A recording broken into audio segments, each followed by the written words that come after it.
receber do Senhor aquilo que o Senhor quer falar com cada um de nós.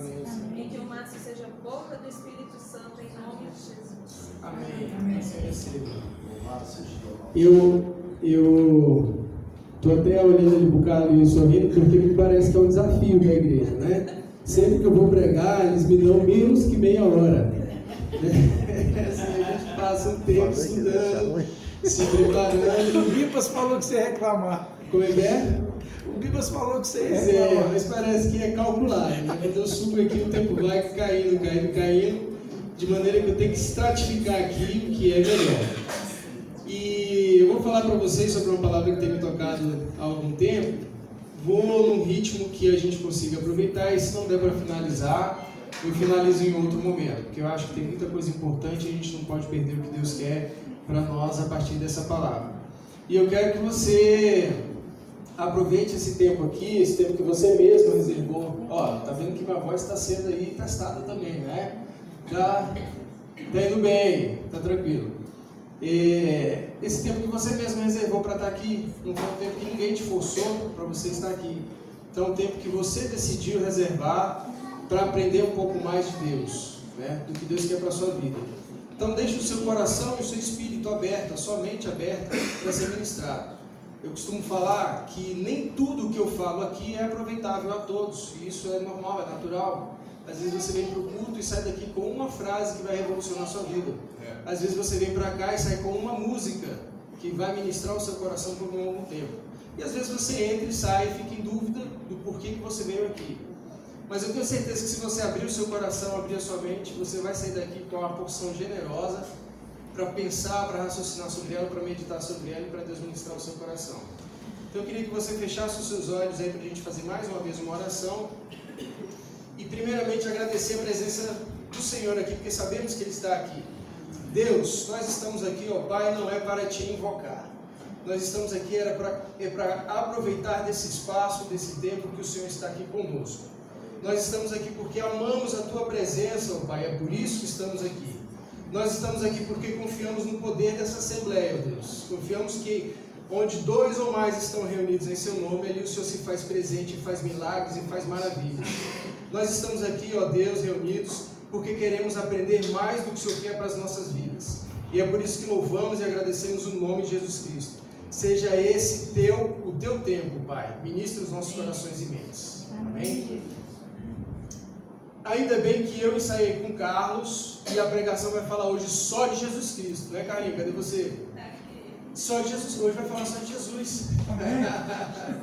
Ele falou uma coisa maravilhosa, que realmente às vezes a gente vai para alguns cultos e nem de passagem é citado o nome de Jesus, que é quem fundamenta a nossa fé, quem nos inspira a estar aqui hoje. Eu queria que você abrisse a sua Bíblia lá no Evangelho de Mateus, capítulo 25. Evangelho de Mateus, capítulo 25. É o primeiro dos evangelhos. Abre aí a sua Bíblia, seja ela física, eletrônica. Mateus, capítulo 25, a partir do versículo 14. Mateus 25, 14. Se você já conseguiu abrir, você acompanha. Se você não conseguiu, tem a projeção ali. Na minha versão está assim. E também será como um homem que, ao sair de viagem, chamou os seus servos e confiou-lhes os seus bens. A um deu 5 talentos, a outro deu 2 talentos e a outro deu 1 talento, a cada um conforme a sua capacidade. Em seguida, partiu de viagem. O que havia recebido 5 talentos saiu imediatamente, aplicou-os e ganhou mais 5. Também o que tinha 2 talentos ganhou mais 2. Mas o que tinha recebido 1 talento saiu, cavou no chão um buraco e escondeu o dinheiro do seu senhor. Depois de muito tempo, o senhor daqueles servos voltou e acertou a conta com eles. O que tinha recebido 5 talentos trouxe outros 5 e disse: o senhor me confiou 5 talentos. Veja, eu ganhei mais 5. O senhor respondeu: muito bem, servo bom e fiel. Você foi fiel no pouco e o porei sobre o muito. Venha e participe da alegria do seu senhor. Veio também o que tinha recebido 2 talentos e disse: o senhor me confiou 2 talentos. Veja, eu ganhei mais 2. O senhor respondeu: muito bem, servo bom e fiel. Você foi fiel no pouco, e eu porei sobre o muito. Venha e participe da alegria do seu Senhor. Por fim, veio o que tinha recebido 1 talento e disse: eu sabia que o Senhor é um homem severo, que colhe onde não plantou e junta onde não semeou. Por isso, tive medo. Saí e escondi o seu talento no chão. Veja aqui está o que lhe pertence. O Senhor respondeu: servo mau e negligente. Você sabia que eu colho onde não planto e junto onde não semeei? Então deveria ter confiado o dinheiro aos banqueiros, para que, quando eu voltasse, o recebesse de volta com juros. Tirem o talento dele e entreguem-no a quem tem 10. Pois a quem tem, mais será dado, e terá em grande quantidade. Mas a quem não tem, até o que tem lhe será tirado. E lancem fora o servo inútil, nas trevas, onde haverá choro e ranger de dentes. Essa é uma palavra muito forte, que tem ministrado no meu coração assim, de maneira muito generosa, gostosa. E num primeiro momento eu queria pregar sobre o que Deus nos empresta para que possamos fazer disso bênçãos e multiplicar no seu próprio reino. Mas enquanto eu vinha estudando essa palavra, Deus foi comunicando outras coisas maravilhosas e eu vou dividir com vocês aqui. E primeiro eu queria abrir algumas compreensões para que a gente tentasse se apropriar o máximo possível. Quando a Bíblia nos fala de talentos aqui, na verdade ela quer falar de uma unidade de medida monetária do tempo, da época. Talento era uma unidade de medida monetária, equivalia a 34 quilos de ouro. Aí eu fui no Google lá e fiz a conversão para os dias de hoje, né? 34 quilos de ouro daria o equivalente a 5 milhões e 500 mil, Bruno. 5 milhões e 500 mil é o que cada servo recebeu à medida de vezes 1, vezes 2 e vezes 5. Vezes 1, vezes 2 e vezes 5. Naquela época, um talento representava aproximadamente 20 anos de trabalho de um servo. Então, seu Senhor chamou esses servos, deu a eles os talentos e saiu para uma jornada. Mas é óbvio que aqui hoje, nos nossos tempos, a gente vai falar de talento na sua e na minha perspectiva. O que Deus confiou a você, confiou a mim. Pode ser dinheiro, pode ser relacionamentos, pode ser ministério, pode ser uma profissão. Talentos aqui tem um espectro muito aberto. Então eu não quero que você entenda isso só como um valor de medida monetária, nem tampouco uma habilidade que Deus te colocou com destaque, de maneira diferenciada. Alguns tocam, outros dançam, outros cantam, mas todos têm um talento. Então eu queria que, à medida que a gente fosse falando dos talentos, você refletisse o que Deus tem colocado na sua vida como essa porção generosa, abundante, e que você precisa converter em ativos para o reino do Senhor. Um outro ponto importante para a gente navegar aqui é que essa fala foi feita exatamente por Jesus Cristo no capítulo 25 de Mateus, que é quase no finalzinho do Evangelho de Mateus, que é o primeiro dos evangelhos que a gente encontra no Novo Testamento. Capítulo 25, ele vai até o 28. Naturalmente, Jesus já estava prevendo toda a paixão que ele passaria, a partir dali, talvez uma semana, até o momento da crucificação e, posteriormente, a sua ressurreição. E como a Bíblia não tem casualidade, a Bíblia não tem acidente de percurso, eu posso compreender que Cristo estava falando exatamente daquilo que ele viria deixar depois de ressurreto. Ele já estava antecipando, é uma visão profética do que ele mesmo cumpriria, de que ele mesmo seria esse Senhor em uma jornada a um país distante, e ele mesmo, esse Senhor, nos entregaria os talentos para que pudéssemos frutificar no seu reino. De tal maneira que essa passagem fala, além de relacionamento, fala do que cada um de nós recebemos como responsabilidade para compartilhar no reino de Deus. E como eu falei, aqui é no capítulo 25 e lá no capítulo 28 a gente encontra o talento maior de todos nós que nos reconhecemos como cristãos. Está lá no capítulo 28, versículo 19, que é o ID, o famoso ID. Portanto, ide, fazei discípulos de todas as nações, batizando-os em nome do Pai, do Filho e do Espírito Santo, ensinando-as a guardar todas as coisas que eu vos tenho mandado. E eis que estou convosco todos os dias até a consumação dos séculos. Amém. Amém. Antes dessa fala, Cristo tinha dito: toda autoridade me é dada pelo meu Pai. Toda autoridade me é dada pelo Senhor de todas as coisas, pelo Senhor que criou absolutamente tudo, assim como a gente cantou nas músicas que iniciaram aqui. Toda essa autoridade me foi dada. E eu estou delegando a vocês. Eu estou dando esses talentos a vocês. Então, eu e você, que nos reconhecemos como cristãos, podemos ter inúmeras outras missões na vida. Mas eu não tenho dúvida que uma das missões que temos é ir e fazer discípulos. Na proporção de 5, na proporção de 2, na proporção de 1. Mas temos essa missão, recebemos esse talento. Não podemos fugir dele. Porque Cristo, quando nos entregou, Ele nos entregou absolutamente tudo. Ele não guardou nada para si. Ele nos entregou a própria vida. Para que você e eu pudéssemos ter esse talento. Ele nos entregou a própria vida. Ele não economizou nada. E às vezes você, às vezes eu, nós economizamos até um tempo de repouso, 30 minutos, 40 minutos, nos preservando, nos economizando, cavando e guardando o nosso tesouro, para não multiplicar, não frutificar no reino. E é interessante que o Senhor, ao sair, Ele chama os seus servos e a cada um Ele dá um tanto. Ele deu porções diferentes, mas Ele deu a todos. Ele deu porções diferentes porque Ele sabia, Ele reconhecia, Ele conhecia como cada servo se comportava. Mas Ele deu a todos. Deu a todos a possibilidade de multiplicar. Deu a mim e a você a possibilidade de multiplicar. Cada um a uma proporção, mas deu a todos. De maneira que nenhum de nós podemos negar que 5,5 milhões, numa figura de linguagem metafórica, 5,5 milhões não nos dá a prerrogativa de fazermos algo em favor do reino. E todas as vezes que a gente se reúne aqui, eu digo isso, digo porque isso faz parte do que eu acredito, faz parte do que tem dentro do meu coração.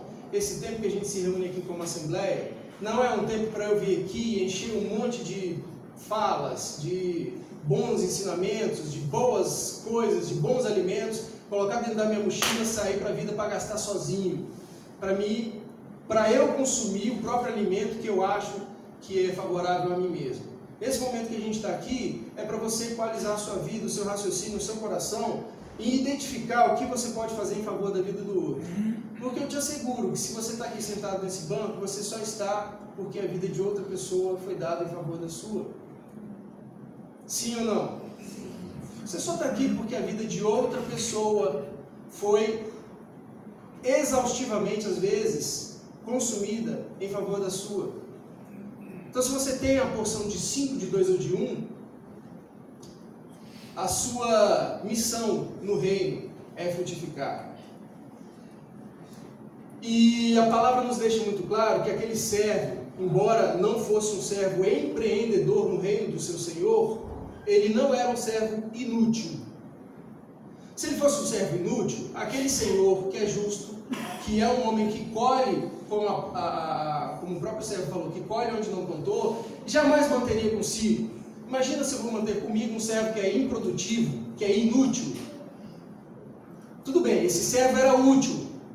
Assim como o Provérbios nos diz que Deus fez absolutamente tudo, inclusive o ímpio do dia do juízo. Todos nós somos úteis. Até quando você faz, desculpa, eu vou falar outra expressão, mas até quando você faz uma besteira, você é útil. Você pode ser útil para corrigir a vida de alguém. Você pode ser útil para compreender a dor de alguém. Até quando você erra, você é útil.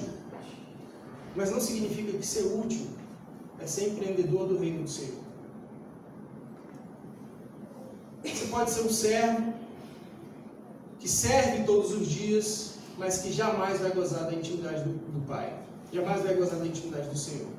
O servo que trouxe 5, o servo que trouxe 2, foi recebido pelo Senhor dizendo: servo bom e fiel. Você foi fiel um pouco, sobre o muito eu vou te colocar. Venha e se alegre comigo na minha intimidade.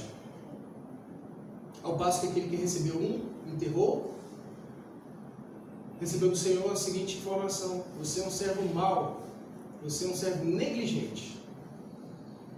O seu caminho não é o que os outros 2 servos vão receber. E a gente vai reforçar isso lá no final. De maneira que ser servo pode não significar ser próspero. Se você quer ser próspero, você precisa empreender no reino do Senhor, na medida do que a Bíblia nos diz que é prosperidade. Que é uma mesa farta, amigos ao redor e a sua família te respeitando. Isso é prosperidade. O resto é acúmulo que o homem quer para si. Isso é prosperidade. Uma mesa farta, onde todos se alimentam, onde você, sua família e qualquer um que chegar se alimenta, amigos ao redor e uma família que te respeita. Isso é prosperidade para o homem, para a mulher, para o filho. Isso é prosperidade. E o Senhor viajou e descansou. Ele deu os talentos e viajou. E não, tudo bem que naquela época ele não podia ligar, cobrar, né? Mas podia mandar um emissário. Mas ele não fez isso, ele simplesmente descansou. E quando retornou, foi diligente ao cobrar aquilo que ele tinha confiado aos seus servos. E a palavra também nos autoriza a nos colocarmos na condição de Senhor. Quantos de nós aqui, às vezes, somos senhores da vida de outras pessoas? Somos empresários, somos o amigo a quem alguém confia, somos o pai, somos a mãe, somos em algum momento o senhor da vida de outra pessoa. E aí, Cristo nos ensina que devemos escolher, confiar, mas depois cobrar. Primeiro eu escolho segundo a medida do que cada um representa no reino. Em seguida eu confio, mas eu cobro. E esse é o ensinamento que a palavra nos deixa lá em Mateus 28, do discipulado. Ninguém é capaz de fazer um discípulo sem ser diligente com o que está sendo ensinado. Eu quero destacar outro ponto aqui, que é o engano do tempo que a gente vive, né? É o engano do tempo que a gente acha que sempre vai dar tempo, Carminha, de a gente fazer aquilo que está pendente. Sempre vai dar tempo de eu retornar aquilo que o Senhor me emprestou de forma abundante. Sempre vai dar tempo. Eu tenho tempo ao meu favor. Esses servos não sabiam quando o Senhor voltaria.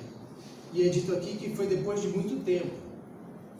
E é normal que quando você está associado, ligado a uma tarefa, nos primeiros momentos você fica bem concentrado, intenso, você fica focado naquela matéria. Mas com o passar do tempo e com o acúmulo de outras responsabilidades, necessidades, enfim, você vai se desligando daquilo e o tempo simplesmente passa, simplesmente escoa.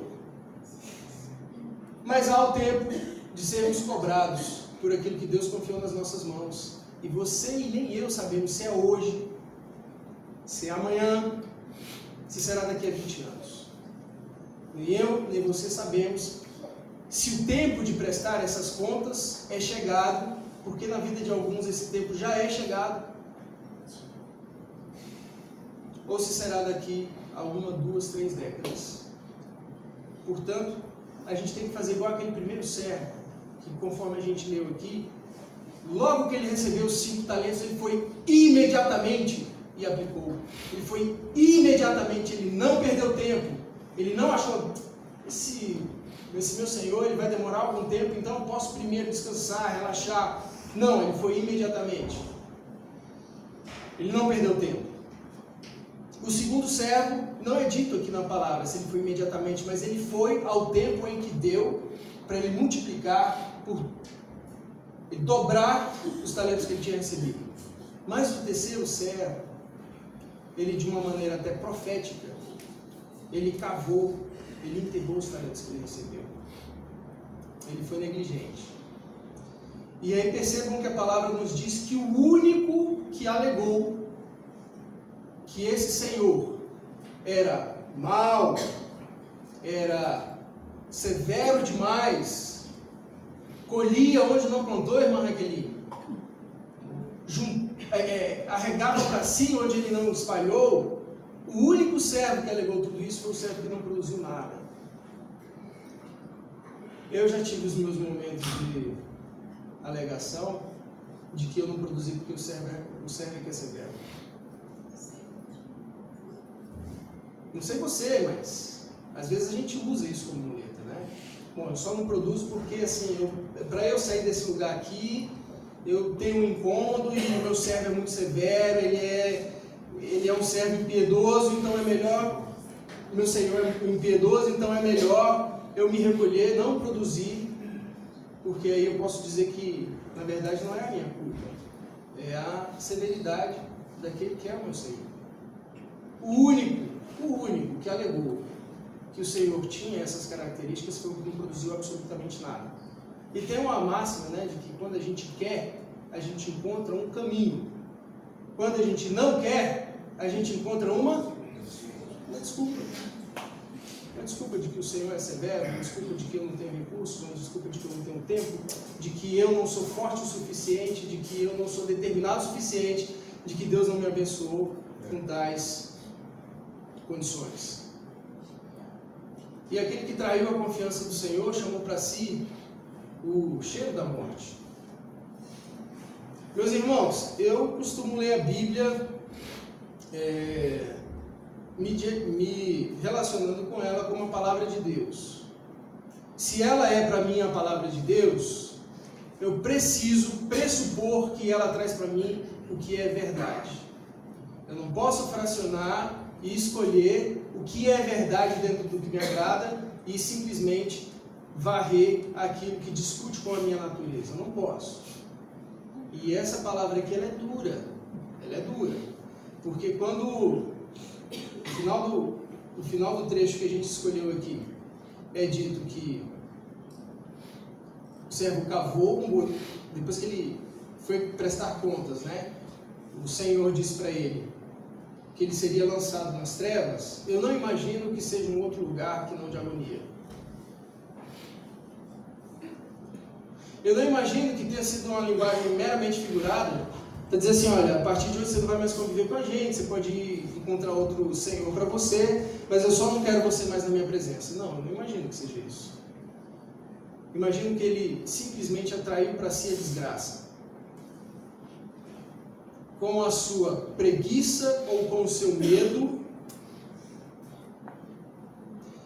ele atraiu para si a desgraça. Foi lançado nas trevas. Enquanto a palavra nos exorta exatamente ao contrário, assim como a gente encontra lá em Josué, Deus falando, ser forte e corajoso, fui eu que te coloquei nessa missão. Ser forte e corajoso, seja intrépido, seja audaz. Seja aquele que foi construído por Deus com uma natureza perfeita. E aí eu posso também raciocinar se a minha incapacidade como servo que recebeu um talento e não multiplicou esse talento, foi por não me achar legítimo. Receber esse talento e não fazê-lo multiplicar pode significar para mim e para você uma não intimidade com o Pai. Às vezes a gente não abre a boca para anunciar o Evangelho porque a gente não se acha legítimo. A gente não corresponde ao ID do capítulo 28 porque a gente acha que a gente não tem condições de ser aquele servo que ostenta na aljava os talentos que o Senhor nos deu. Então eu te convido a uma reflexão que eu faço ela todos os dias. É claro que na minha imperfeição, mas eu faço essa reflexão. Eu estou deixando de abrir a boca, eu estou deixando de lançar o Evangelho assim como o Senhor nos exorta, por medo, por preguiça, por incapacidade, por não me achar legítimo. Se você não abre a boca para falar do Evangelho, talvez você não se sinta legítimo. E se você não se sente legítimo, é importante que você raciocine, medite sobre isso e queira conhecer um pouco mais a Deus, queira criar intimidade com Ele. Por que você não fala do Evangelho? Por que você não se sente apto para isso? Por que você não se sente apto de pelo menos um talento? Dono de pelo menos um talento? Será que você verdadeiramente crê? Se você chegou até aqui, você convive conosco, você nos abraça, a gente canta junto, a gente sai junto, a gente ceia juntos, mas você está aqui por medo? Por medo de Deus? Se você tem medo, você não alcança a intimidade. Se você está aqui só porque em algum momento da sua vida você escutou que se você não for na igreja todos os domingos, Papai do céu vai ser tenebroso como você, vai te lançar nas trevas, você está aqui por medo. E o medo não te conduz à intimidade. Aqueles que multiplicaram, que foram ousados, intrépidos, aqueles que multiplicaram, chegaram à intimidade do Senhor. Aquele que teve medo, que simplesmente enterrou o seu tesouro, foi lançado às trevas. Então é esse o lugar do medo? É a nossa assembleia, é o nosso espaço, o lugar do medo? Ou é o lugar da multiplicação? Ou é o lugar da virtude?